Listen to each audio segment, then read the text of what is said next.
સુરત શહેર અને જિલ્લામાં તાપી માતાના જન્મદિવસની ઉજવણી કરવામાં આવી રહી છે। તાપી નદી પરના ઉકાઈ ડેમની મહત્વાકાંક્ષી સિંચાઈ પરિયોજનાથી દક્ષિણ ગુજરાતના 2,52,444 ખેડૂત ખાતેદારોને લાભ મળશે અને દક્ષિણ ગુજરાતના સુરત, ભરૂચ, તાપી, નવસારી, વલસાડ સહિતના જિલ્લાઓમાં સિંચાઈ અને પીવાનું પાણી તથા ઉદ્યોગોને વપરાશનું પાણી આપવામાં આવે છે। દક્ષિણ ગુજરાતના સુરત, ભરૂચ, તાપી, નવસારી, વલસાડ સહિતના જિલ્લાઓમાં સિંચાઈ અને પીવાનું પાણી તથા ઉદ્યોગોને વપરાશનું પાણી આપવામાં આવે છે।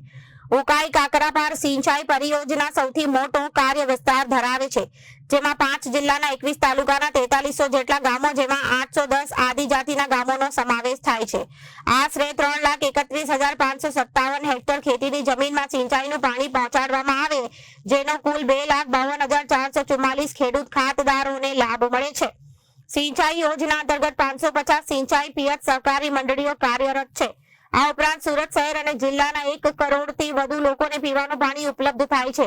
આજે ગાયપગલા ખાતે તાપી મૈયાનો જન્મદિવસ ઉજવશે। સમગ્ર દક્ષિણ ગુજરાતની જીવાદોરી સમાન તાપી માતાનો આજે જન્મદિવસ છે। સમગ્ર દક્ષિણ ગુજરાતના ખેડૂતો અને નાગરિકો આજે ભાવપૂર્ણ આજે આ જન્મદિવસની ઉજવણી કરી રહ્યા છે। તાપી માતાને કારણે આજે તમે જો તો સુવર્ણ રેખા જે ઉકાઈ જળાશય, એને કારણે આજે તમે જો સમગ્ર દક્ષિણ ગુજરાત આજે લીલોતરો પ્રદેશ બન્યો છે। ખેતીની વાત હોય, ઉદ્યોગો હોય કે નાગરિકોને પીવાના પાણીની તમામ જરૂરિયાતો આ તાપી માતા પૂરી પાડી રહી છે। અને જ્યારે આજે કરોડો વર્ષ પહેલાંની ઉત્પત્તિ તાપી માતા જે રીતે સમગ્ર દક્ષિણ ગુજરાતમાં ઉકાઈ જળાશયને કારણે આજે 65% પાણી, ગુજરાતનું 65% પાણી આજે જ્યારે દક્ષિણ ગુજરાત પાસે હોય ત્યારે સગાઈ છે કે બાગાયતી ખેતી હોય કે ઉદ્યોગો હોય, તમામ આજે આ પાણીથી દાજીપો અનુભવે છે।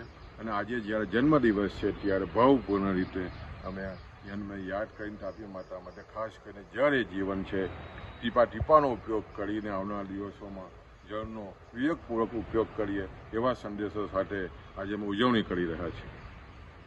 રિપોર્ટર અરવિંદ રાઠોડ, જન આદેશ ન્યૂઝ, સુરત।